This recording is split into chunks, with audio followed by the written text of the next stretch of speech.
It was supposed to be a perfect night. Warm evening. Cold beers.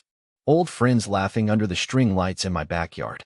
My girlfriend, Kelly, had spent days helping me plan my best friend's surprise 50th party. Every detail just right. Even the playlist had been handpicked with songs from our high school days.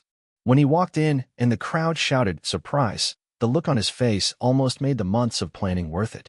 It felt like a win, the kind you don't get often once you hit 50. If you'd asked me at that moment, I'd have told you I was a lucky man. A woman who loved me. A best friend who'd stood by me through marriages, kids, divorces. A tribe of people who would never steer me wrong. Turns out, I didn't know a damn thing. I remember standing there in my backyard, smiling like a damn fool, watching everyone raise their glasses. I thought I had a good life. Good friends. A woman who loved me. It only took one step around the side of the garage to rip that illusion apart. There they were. His hand buried in her hair. Her lips on his. No hesitation. No guilt. Like I didn't even exist. Something in me died right then, and it wasn't something that ever came back. I didn't scream. I didn't cry. I didn't even confront them. I just turned around, walked inside, and let the storm bury me. The morning after the party, it wasn't the silence in the house that broke me. It was what came after. Word travels fast in a small town, even faster when it's dirty. At first, it was just the strange looks. Friends who'd always greeted me with a slap on the back suddenly avoided eye contact. Neighbors who used to wave barely lifted a hand. And when I finally cornered one of the guys I played pool with every Friday night, he just looked at the ground and muttered, "We didn't know how to tell you, man. Figured you must have known." They all knew. Everyone. The affair hadn't been some heat-of-the-moment mistake. It had been going on for months. Whispers behind my back, half-truths passed over beers, knowing glances when Kelly wasn't around. I'd been the last to know, standing there like a fool in my own backyard, smiling at a crowd that was laughing at me the whole damn time. But if you think betrayal stops at the heart, you're wrong. 2 weeks after I kicked them both out of my life, a heavy envelope arrived in the mail. Certified. Signature required. I remember standing there on my porch, pen in hand, stomach sinking before I even tore it open. Inside was a notice from the bank. Turns out my so-called best friend, the same guy I'd toasted, hunted with, and trusted like a brother, had dragged me into his mess long before he laid hands on my woman. A business loan. Co-signed years ago when he'd hit a rough patch. I barely remembered it, honestly. A handshake deal. No big deal at the time. Until he stopped paying. The debt had matured, the payments had been missed, and now, legally, it was my burden to carry. I stood there reading it, feeling the betrayal settling into my bones, thicker and heavier than any heartbreak. Not just abandoned. Not just humiliated. Robbed, too. By the two people I'd trusted most in this world. That's when it hit me. Betrayal isn't a single stab to the gut. It's death by 1,000 cuts you never saw coming. And I knew, standing there in the fading afternoon light with that damn envelope in my hand, that no one was coming to save me. No apology would fix it. No second chance was waiting around the corner. It was on me, all of it, to dig myself out of the wreckage they left behind. The first thing I did wasn't glamorous. It wasn't some Hollywood movie moment where I woke up at dawn, went for a run, and turned my life around overnight. It started smaller. Meaner. I made a list. Not a list of dreams or resolutions. A list of deadweight. People. Places. Promises that had chained me to the wreckage for too damn long. I stopped answering calls from the so-called friends who'd watched me get humiliated and said nothing. I cut them off like rotted limbs. No angry texts. No long explanations. Just silence. Then I sold everything that reminded me of the life I used to have. The custom grill Kelly insisted we buy for entertaining. Gone. The camping gear my best friend and I used every fall. Gone. The photos, the souvenirs, the framed pictures from Vegas and the keys, packed up and dropped at Goodwill like they were nothing but trash. It hurt more than I'll ever admit out loud. But sometimes you have to tear out everything by the roots to make damn sure it doesn't grow back. With the little cash I scraped together, I paid off a chunk of the debt he'd left hanging around my neck. Wasn't enough to wipe it clean, but it was enough to stop the bleeding. The real turning point, though, didn't come from the past. It came from a chance conversation with a guy at work. I'd been working the same warehouse job for nearly 2 decades. Good pay, good benefits. But I'd gotten comfortable. Safe. After everything collapsed, I started picking up extra shifts. Late nights. Saturdays. Jobs nobody else wanted. Not because I loved it, but because I wasn't going to drown quietly. One night, Grabbing a late coffee with a foreman I barely knew, he mentioned a management position opening up in another branch. Bigger pay, more responsibility, more headaches too, but I'd already lived through worse. 2 months later, after 2 grueling interviews and more paperwork than I thought humanly possible, the offer came through. Not just a promotion, a whole new start. I packed what little I had left, got in my truck, and drove 3 states over without so much as glancing in the rearview mirror. No goodbye parties. No Facebook announcements.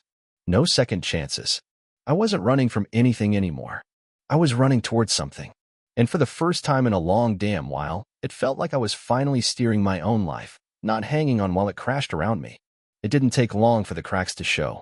3 months after I left town, I got a call from one of the few people I hadn't cut off, a guy named Randy who worked at the same plant where Travis and I used to clock in. His voice was strange, almost like he wasn't sure if he should be telling me anything, but he couldn't resist. "Hey, man," he started, clearing his throat. "You hear what happened to Travis?" I hadn't. And honestly, I hadn't cared enough to ask. But some part of me, the part that remembered all the late nights we'd shared beers and stories, stayed on the line. Turns out, after I disappeared, Travis didn't just step into my shoes like he thought he would. He tripped right over them. First it was the missed shifts, then the half-assed excuses, then the flat-out no-shows. Management tried to cut him slack, Randy said. After all, he used to be reliable, back when I was around keeping him afloat. But you can't prop up dead weight forever. One afternoon, after showing up late, stinking of whiskey and still wearing yesterday's clothes, Travis was hauled into the office. 20 minutes later, he was out the front gate with a box of his crap under one arm and a pink slip in the other. Word spread fast. Not just about the firing, but about the scene he made afterward, standing in the parking lot, screaming about how everyone was against him, how he'd been betrayed. Yeah, the irony wasn't lost on me. Meanwhile, Kelly was having her own fall from grace. Without Travis's paycheck, she couldn't keep up the fantasy. The dinners out, the salon trips, the little online shopping sprees. All of it dried up. She ended up picking up a graveyard shift at a gas station out on Route 9, right next to the adult bookstore and the trucker motel. Not exactly the glamorous life she pictured when she threw it all away. And the best part? They couldn't stand each other now that the good times were gone. The fighting started loud, so loud the neighbors could hear every filthy word through the paper-thin walls of their run-down apartment. By the second month, the cops were regulars on their street. One night, Travis hurled a beer bottle through the sliding glass door during a fight, sending shattered glass everywhere. The police showed up. He got cuffed right there on the front lawn, barefoot, shouting about how nothing was his fault. Kelly? She was the one calling 911 that night, crying, begging them to just make him leave. I didn't even have to dig for the details. Small towns love a good public meltdown. It was the kind of gossip that flew faster than wildfire, and every update I got just made the picture sadder. But it didn't end with fistfights and screaming matches. After Travis's arrest, they got evicted. Neighbors complained about the noise, the damage, the cops. The landlord had enough. They ended up crashing at some rundown one-bedroom above a closed Chinese buffet, the kind of place where even the roaches packed up and moved out.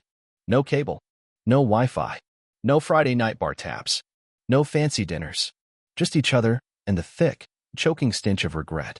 6 months after the party where they thought they'd won, they were selling old clothes and tools at the flea market. Not as collectors, as desperate people, trying to wring a few dollars from memories they could no longer afford to keep. The old crowd, the drinking buddies, the poker night regulars, the friends who used to tag along on vacations had dried up too. Nobody wanted to be near that kind of misery. When I heard all that, I didn't laugh. I didn't gloat. I just nodded once to myself. I didn't need revenge. They were doing a fine job of destroying themselves without any help from me.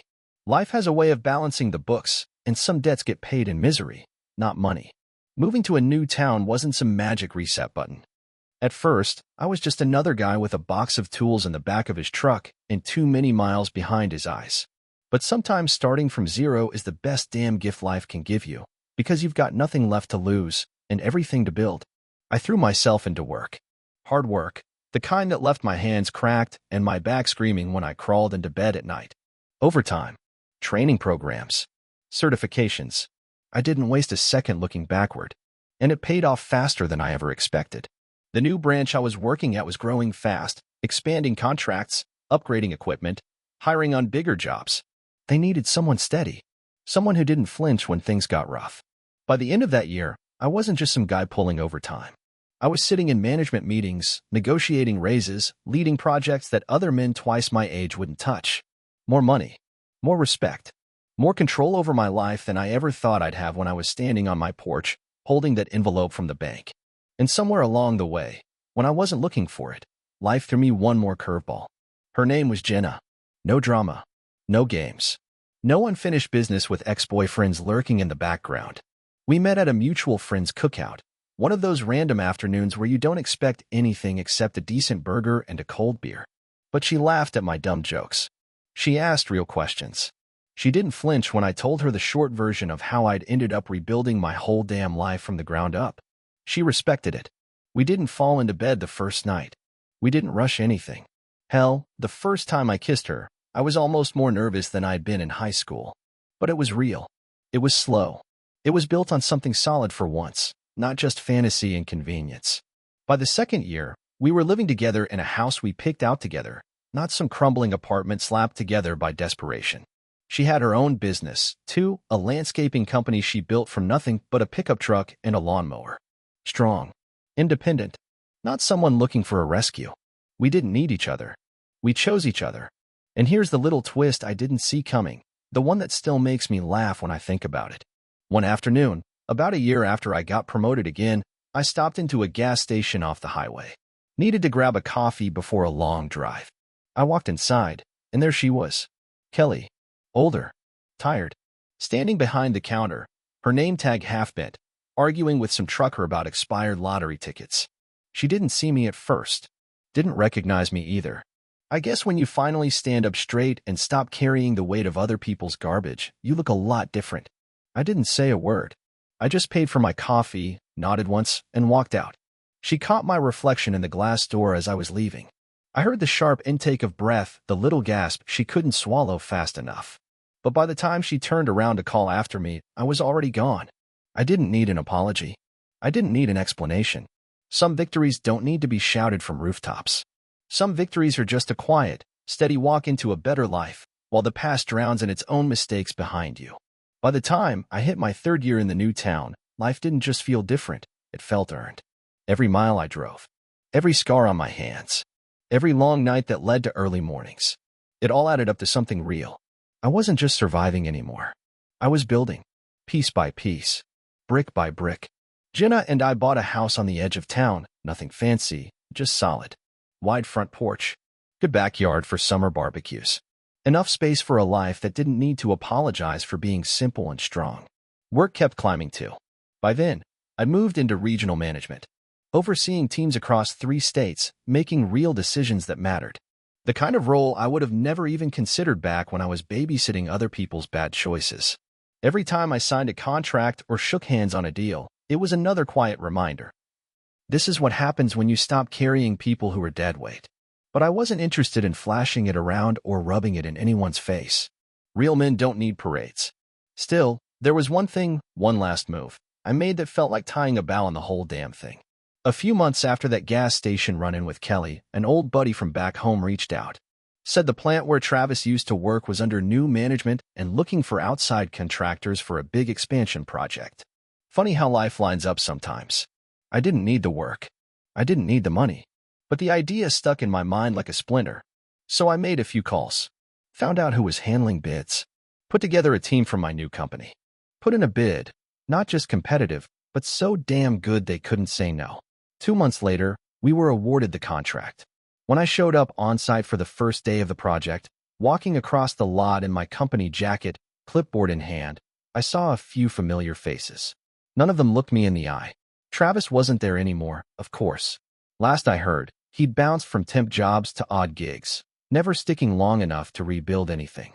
Rumor was he'd moved 2 towns over, working nights at a parts warehouse, still blaming everyone but himself for the hole he dug. But even if he wasn't there to see it, the message was crystal clear. The guy they betrayed, the guy they thought was finished, was now the man writing the checks. That was the real revenge. Not screaming, not fighting, winning. And doing it so well that the people who doubted you couldn't even look you in the face anymore. Now when I look at my life, the house, the job, The woman at my side. I don't feel bitter. I don't feel angry. I feel grateful. Because without them lighting the match and burning my old life down, I never would have had the guts to build something better from the ashes. It happened on a Wednesday night. Phone buzzed while I was closing up my laptop after a 12-hour day. Unknown number. No voicemail. Just a text. Please. I need to talk. It's important. Kelly. I stared at it for a long minute. My gut told me to ignore it. But something colder, deeper, told me otherwise. Against my better judgment, I called. Her voice was ragged. Thin. Like someone who hadn't slept properly in years. She didn't waste time with apologies. No small talk. Just one sentence that hit like a hammer. I had a baby. He might be yours. The world tilted under my feet. Jenna walked into the room just as the words landed, carrying 2 beers and wearing that tired smile she saved just for me. I couldn't even fake it. I ended the call in under a minute. Told Kelly I wanted proof. DNA. Nothing less. And that if she tried any games, she'd hear from my lawyer, not me. Then came the harder part. Facing Jenna. I sat her down at the kitchen table and told her the truth. Every brutal piece of it. No sugarcoating. No promises I couldn't keep. She didn't say a word for a long time after I finished. Just sat there, staring down at her hands, the bottle of beer untouched in front of her. Finally, I said what I had to. Baby, listen to me. If that kid is mine, I'm stepping up. I have to. I won't run from that. If that's something you can't stay for, I'll understand. No anger. No begging. I love you enough to let you walk if you need to. Her jaw clenched. Eyes glassy but dry. She nodded once. Stood up, kissed me lightly on the forehead, and walked out the door. No shouting. No accusations. Just gone. I sat there in that silent kitchen for what felt like 100 years. The next morning, she was still gone. I went to work anyway. I lived my life anyway. Because that's what men do, even when the ground falls out from under them. 3 weeks later, the DNA results came in. Positive. 99.9%. He was mine. A boy. 3 years old. Brown eyes. Wide, curious smile. My blood. Kelly tried to play games then. Tried to act like this meant we were family again. Tried to stir up old guilt, old hopes. I shut it down. Fast. Hard. I hired a lawyer. Filed for official custody rights. Set up child support through the court system. Clean, legal, airtight. I made it crystal clear. I would be there for my son. I would not be there for her. She cried. She threatened. She apologized. I didn't budge. And right when it felt like life was breaking all over again, Jenna came back. One evening after work, I pulled into the driveway, and there she was. Sitting on the porch swing. Waiting. She stood up as I climbed the steps. Didn't speak right away. Just wrapped her arms around me and held on like she wasn't planning to let go again. Finally, she whispered against my chest. It's not your mistakes that scare me. It's how damn big your heart is. If you're stepping up, I'm stepping up too. That was it. No conditions. No ultimatums. No half measures. We didn't just survive the storm. We walked through it stronger.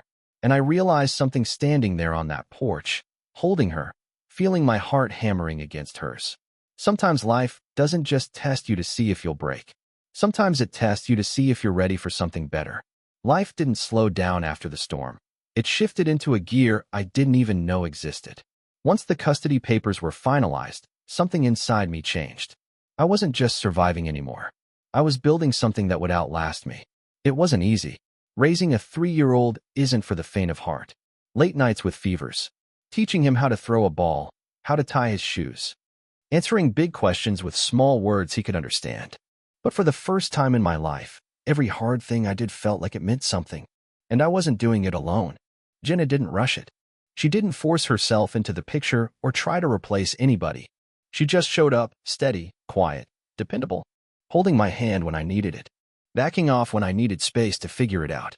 It wasn't fairy tale perfect. It was real, and that's what made it strong. Meanwhile, work kept climbing too. The company grew faster than we could hire. New contracts, bigger projects. I wasn't just managing anymore. I was making real decisions that shaped the company's future. It didn't go unnoticed. One night, I got invited to a local business awards dinner. Small town thing, nothing fancy. But when they called my name, Business Leadership Award, Resilience and Growth, and I walked up to that little stage in a cheap hotel ballroom, my son clapped louder than anyone in the room. Jenna stood right beside him, grinning like I just won the damn Super Bowl. I didn't give some long speech. Just shook the mayor's hand, tipped my hat to the room, and got off the stage. Because that night wasn't about me. It was about showing my boy, and everyone who ever counted me out, what real winning looked like. Quiet. Solid. Unshakable. A few weeks later, just when I thought the past had finally stopped trying to catch up, my phone buzzed with a number I didn't recognize. One text. "Hey man, it's Travis. Can we talk? I'm in a bad spot." I didn't even open it. Just deleted it. Blocked the number. Tossed the phone onto the passenger seat and kept driving. Some bridges aren't meant to be burned. They're meant to be buried so deep you forget they were ever built. But the past still had one more echo left. It came from a different voice, smaller, purer. One night, tucking my boy into bed, he looked up at me with those big brown eyes and asked, "Daddy, why aren't you and Mommy married like other people's parents?" The question hit harder than any betrayal ever had. I sat there for a long minute, running my hand over his hair, thinking how much simpler life would be if lies were easier to tell. But I didn't lie. Not to him. Not ever. I said, "Because sometimes, buddy, people make choices that hurt others. And when they do, it's not your fault. It doesn't mean you're not loved. It just means some people don't know how to stay." He thought about it for a second, then nodded like it made perfect sense. Snuggled deeper under the covers. Closed his eyes. That night, standing in his doorway, I realized something. I wasn't just winning my life back. I was raising a man who would never have to wonder if he was enough. That's the real victory. Not revenge. Not anger. Not getting the last word. Building something so strong, so steady, that the past can't even touch it anymore. Life, real life, isn't built with grand gestures. It's built with 100 small decisions nobody sees but you. By the time my boy was 5, things were different. Solid. Steady. Not flashy, but real, in a way I never even knew I could have. Work was booming. I wasn't just managing crews anymore. I was helping shape the company's expansion. Mentoring young guys who reminded me too damn much of myself at 25, tough, stubborn, full of fire, but no real direction. I never gave speeches. Never stood at a whiteboard spouting advice. I showed up. I stayed late. I set the example. Taught them the old-fashioned way. Work hard. Stand straight. Own your choices, good or bad. One kid, Dylan, went through a messy divorce, lost his house, his truck, damn near everything. He was ready to quit, pack it in, and start drinking for breakfast. One night after a shift, I handed him a set of ratchet wrenches and said, "You build a life the same way you fix a truck, piece by piece. You don't throw the whole thing away 'cause it's got a busted hose." He stayed, worked overtime. 2 years later, he's running his own crew. Not because I saved him, because sometimes all a man needs is someone to show him it can be done. Meanwhile, at home, things were better than I'd ever let myself hope. Jenna didn't just love me. She loved my boy, in the right way, patient, steady, respectful, never trying to replace anybody. Just being there. One Saturday afternoon, we drove out past the edge of town, just the three of us, windows down, country radio humming low. That's when we found it. 10 acres of scrubby, half-wild land backing up to a lazy river. No big house. No fancy signs. Just a broken-down barn and a for-sale sign that had been there so long it was half-rotted. But standing there with my boots sinking into the earth, I saw it clear as day. A place where we could build something, not just walls and roofs, but memories. A future. I signed the papers 2 weeks later. That winter, we started clearing it ourselves. Chainsaws. Axes. Sweat and busted knuckles. Every Sunday afternoon, rain or shine, my boy and I were out there. Clearing stumps. Stacking stones. Dreaming out loud about the cabin we'd build with our own hands. That land wasn't just property. It was a promise. That no matter where you come from, you can choose where you're going. One afternoon, after hauling out another load of brush, we stopped at a diner on the way back into town. Small place. Nothing fancy. And that's when I saw her. Kelly. Sitting alone at a corner booth. Hair dull. Eyes tired. Picking at a plate of eggs like it was the only thing she had left to fight for. She didn't see me. Or maybe she did and just didn't know how to look me in the eye anymore. Either way, it didn't matter. I felt nothing. Not hate. Not pity. Not triumph. Just nothing. Because when you build a life you're proud of, the ghosts that used to haunt you lose their teeth. I paid the check, ruffled my boy's hair, and we walked out without a second glance. Later that year, I did something I never planned to. Quietly, anonymously, I set up a small scholarship at the local trade school. Nothing huge, just enough to help one kid each year buy books, pay for certifications, get a shot at a life better than the one they were handed. Nobody knew it was me. I didn't want a plaque. Didn't want my name on a wall. Just wanted to leave a mark bigger than my own story. Because winning isn't about waving trophies in people's faces. It's about building something so strong, so good, so damn real, that even the people who tried to tear you down end up standing in the shadow of what you built. The cabin took us almost a full year to finish. Every Sunday, rain or shine, me and my boy were out there. Cutting timber, driving nails, stacking stone. Jenna joked that we were more stubborn than smart, trying to do it all ourselves.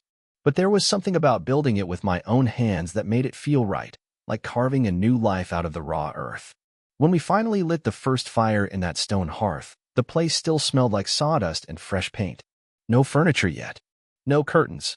Just a mattress on the floor, a few battered chairs, and 3 people who knew what it meant to earn every single inch of their piece. I sat there that night, beer in hand, watching the fire crackle, while my boy leaned against my side half asleep and Jenna laughed at something Dummy said. And for the first time in a long time, I didn't feel like I was surviving anymore. I felt like I was home. A few months later, the next chapter came screaming into the world.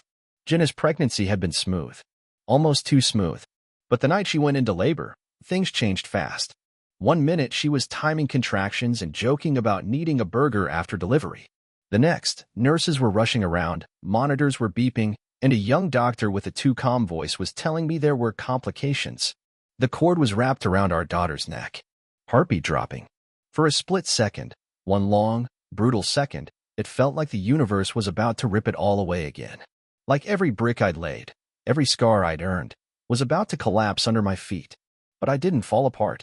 Not this time. I grabbed Jenna's hand and locked eyes with her, steady as stone, held her through every push, every scream, every second of raw terror. And then, after what felt like a lifetime, there she was. Alive. Wailing loud enough to shake the windows. Small. Perfect. Strong. They placed her in Jenna's arms, and for a second, everything in the room blurred. Nurses, monitors, voices, until it was just the 3 of us. Me. The woman who chose to stay when life got ugly. The baby who never would have existed if I hadn't walked through hell and kept going. I didn't cry. I didn't make speeches.